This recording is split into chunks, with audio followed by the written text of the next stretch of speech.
How's it going, everybody? It's pmdre back with another video, and in today's video we're going to be talking about the factors you need to consider for choosing the best exercises for you.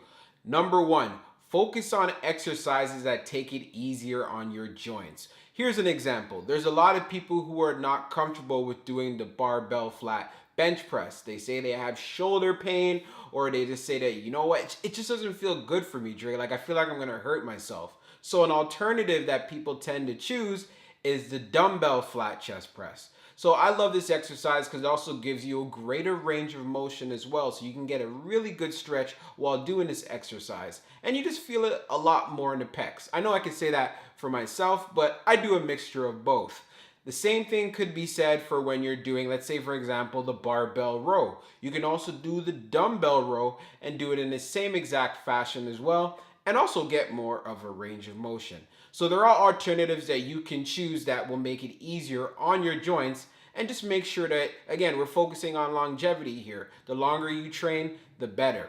Number two, you want to focus on exercises that you want to hit the muscles that you're desired to work, right? You want to make sure you're hitting the muscles you're going in the gym to do. So if you're trying to hit your chest, you want to focus on movements where you're actually going to be pushing the weight away from you. If you're going to be working your back, you want to focus on movements where you're pulling the weight towards you. This is very important. And this will also help you choose the appropriate compound exercise that will allow you to do that. That is the most important part.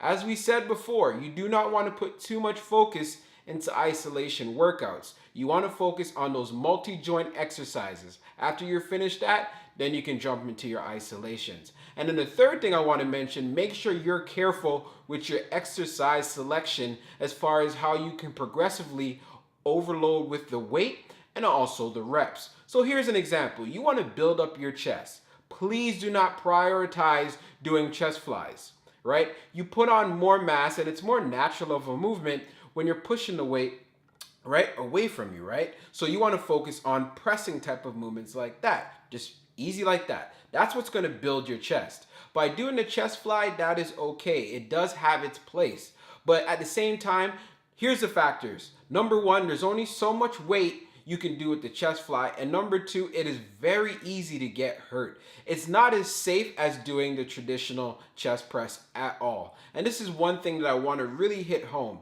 because there's a lot of times where people go heavy on that chest fly, they go too far back, their shoulders are in a compromised position, and then they end up getting hurt. And I don't want any of my hard gainers out there getting hurt, so please don't get hurt. So I hope you found this video helpful, and this will help you choose the exercises that are best for you, so you know how we do. Hard gainers, salute! Peace.